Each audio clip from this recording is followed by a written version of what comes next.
Hey, welcome back, Bottle Killers. Here we are, another episode of Bottle Kill TV. As always, we're joined with the host with the most. It's me, Michael Roche, and I'm, of course, joined by the real Bottle Killer himself. Ladies and gentlemen, how the hell are you? How are we doing, people? I'm good, thank you, Michael, and thank you all for joining us once again. It seems a long time since we've done this, so I don't. and we've been trying It's to like get our some, favourite line. It's been a while since we've been up in the man cave. We've been trying to get some episodes into the can, and so I don't know what order they're actually going to go out in. So this actually could be the first one people see. It could be the fifth. People might have seen fifth of the second series. Before then, I need to get my tongue working before we go on. Tell them today we have Eureka, Ardbeg. Hit me with some info. Committee release, right? Celebrating 25 years of the Ardbeg Committee. So if you're not familiar, the Ardbeg Committee is a completely free to subscribe to community for fans of Ardbeg, and you get access to a bunch of exclusive bottles. I think a little bit on the bottle that we've got. So it is a no-age statement, Eureka.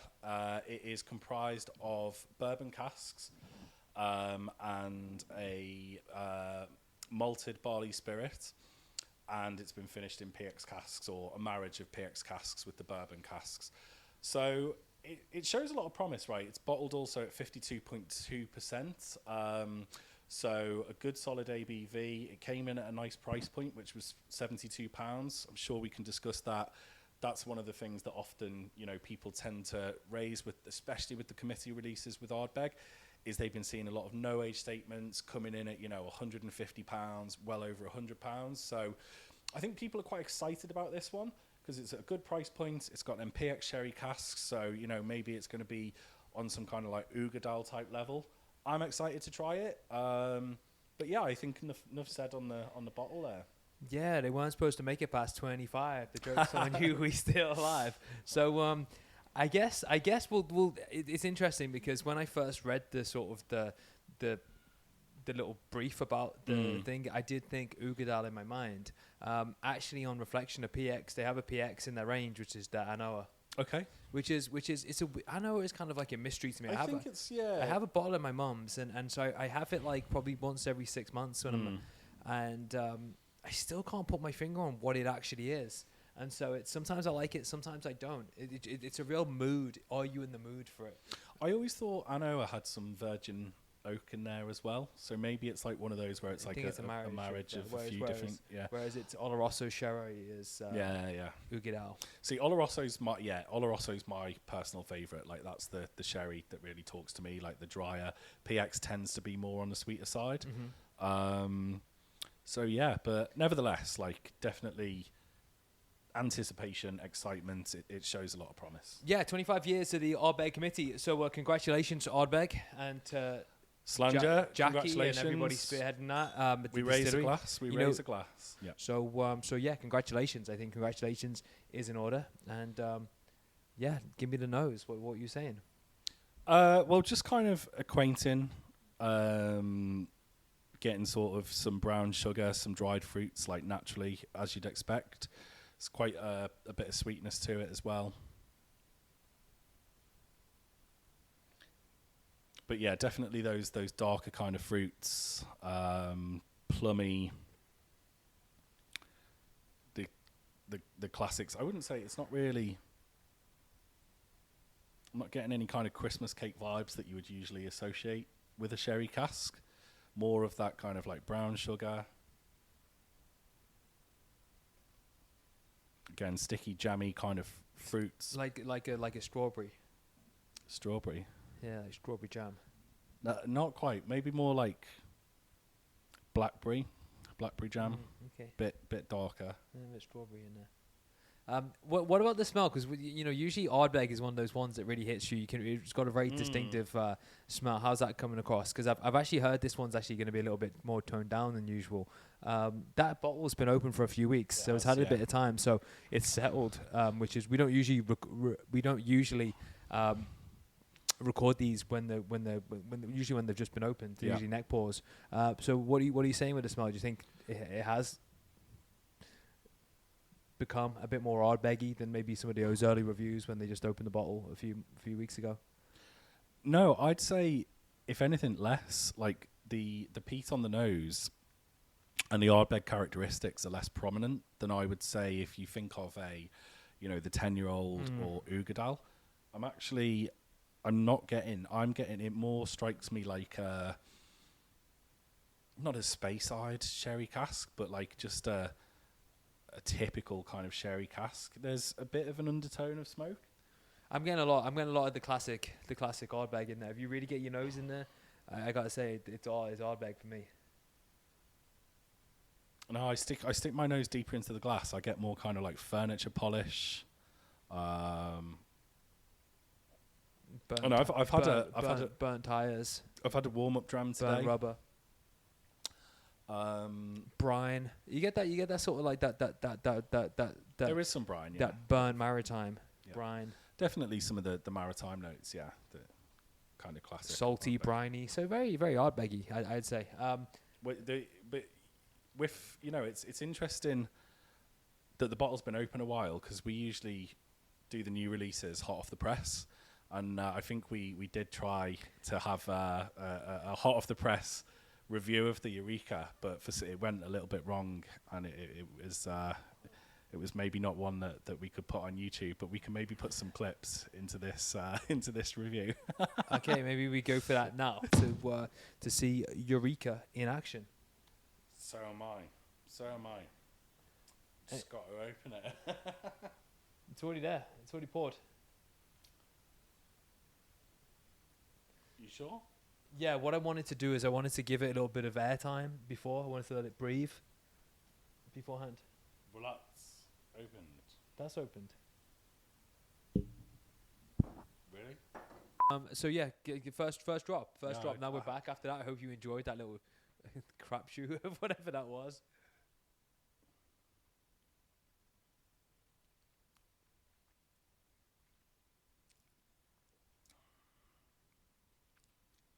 Okay, so definitely more signature Ardbeg now.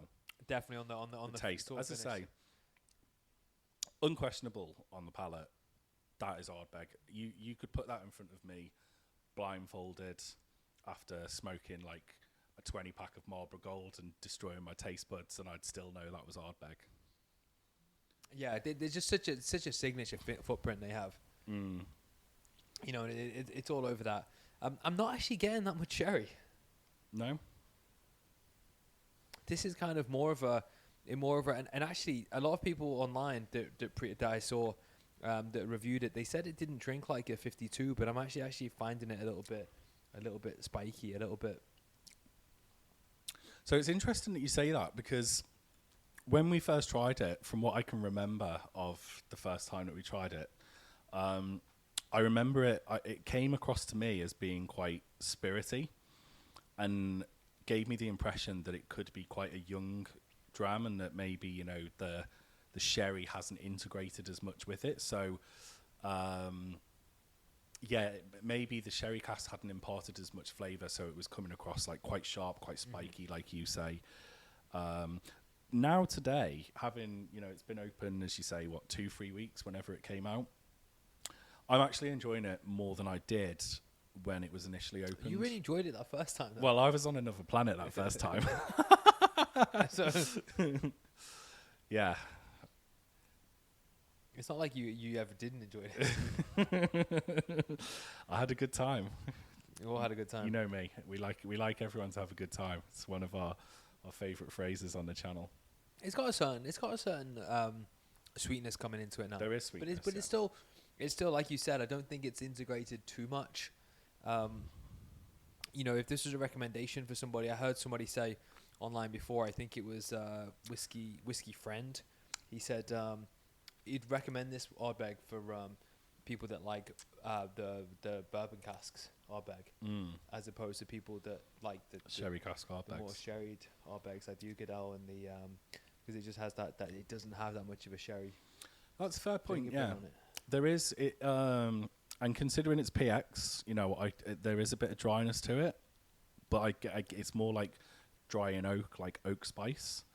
That kind of, again, the classic white pepper that you would get with the 10-year-old in the finish. a few kind of tannins. So again, more representative of the bourbon oak kind of maturation.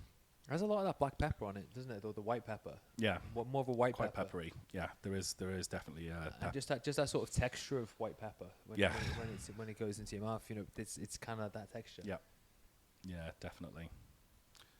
It's enjoyable though, honestly. I don't know. I was kind of like almost sort of fired up not to like it, but again, Ardbeg can do that to me sometimes. It's like, I don't know. Maybe deep down, I just really do love Ardbeg. I always sort of...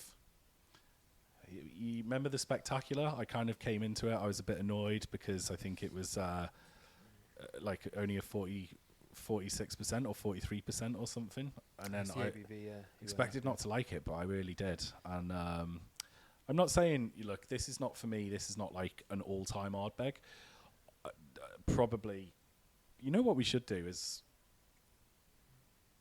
Barbecue, maybe like Ugadal, and see how it stacks up to some of the more similar sherry type releases.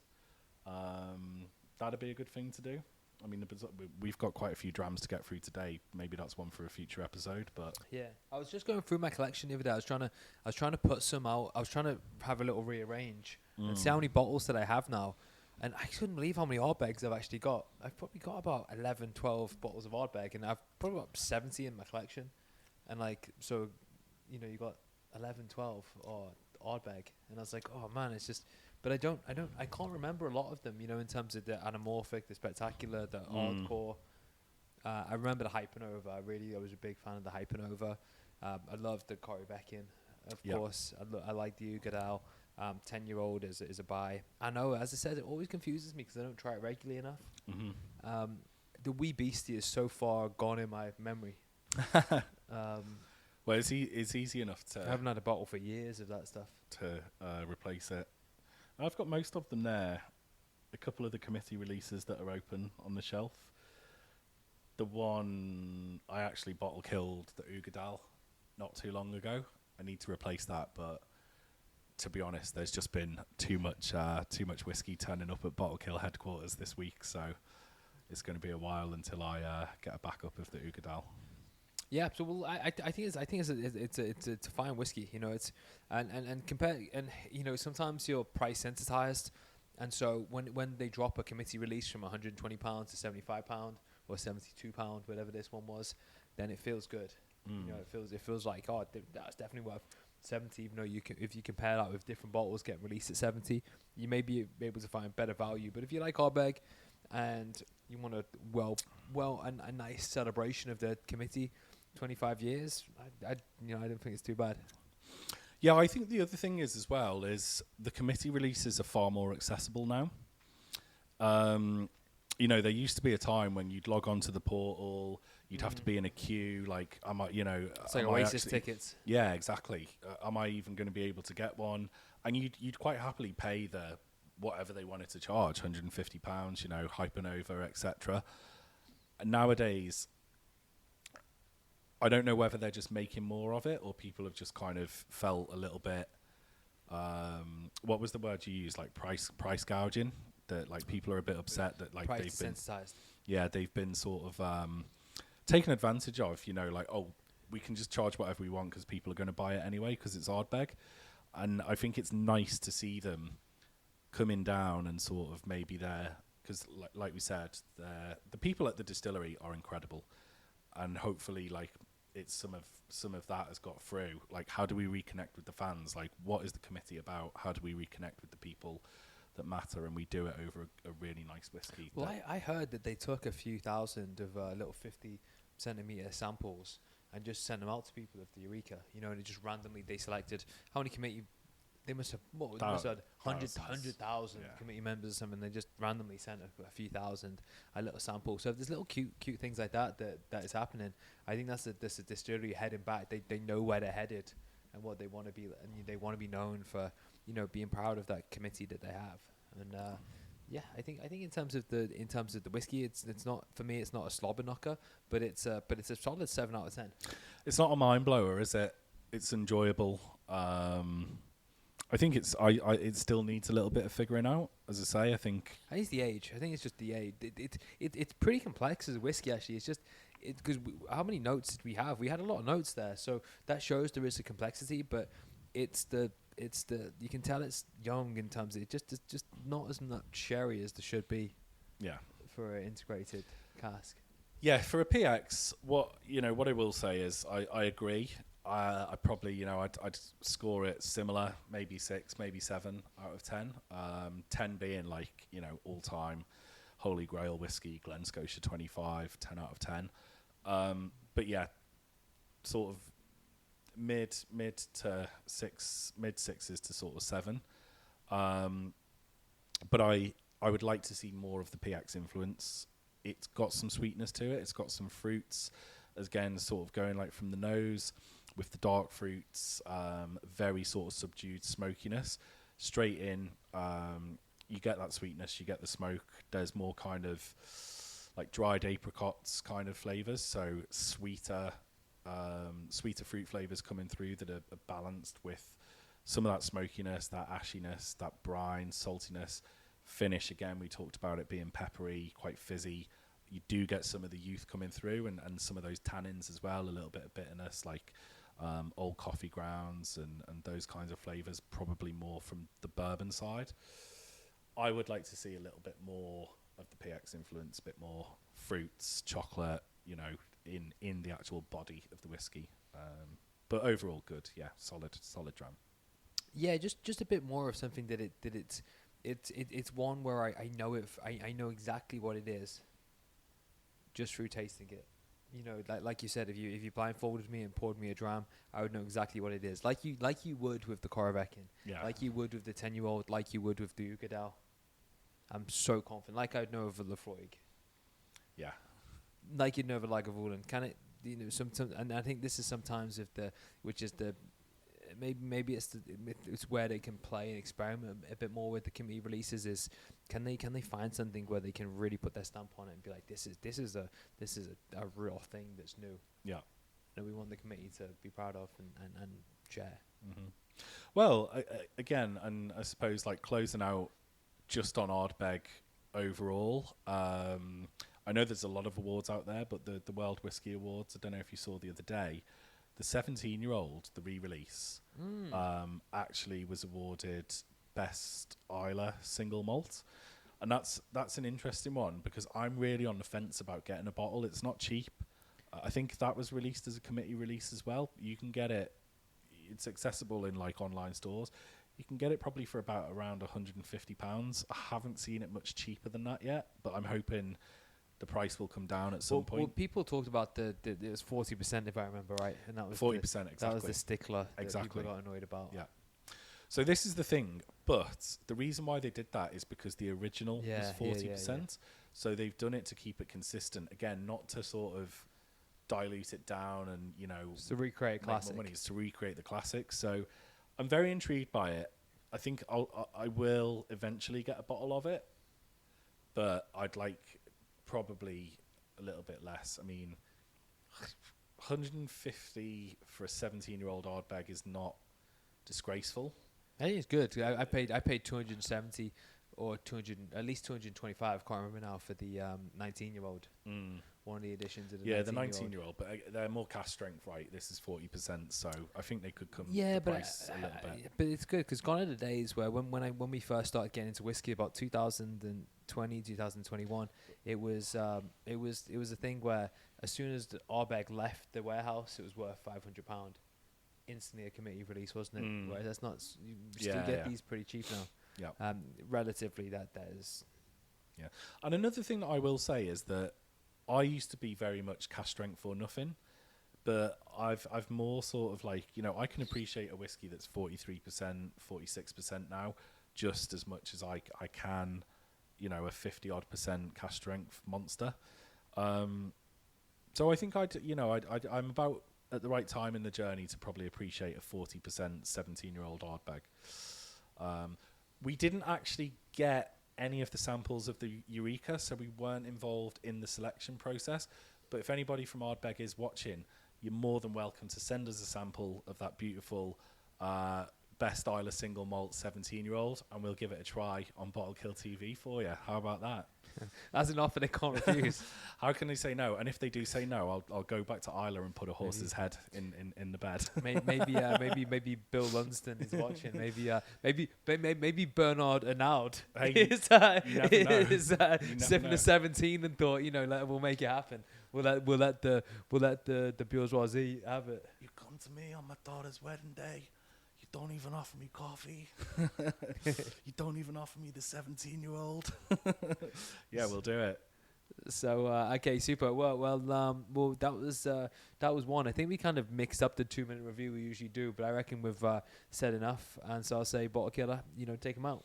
Thank you very much. It's good to be back. I hope you had a good time. I've had a good time. Michael, have you had a good time? Yeah, it's been a buy. I think it's buy. I think it's a good release by Ardbeg, and I think it's the £72 winner chicken dinner. Bosh, and we'll see you next time on Bottle Kill TV. Bye bye.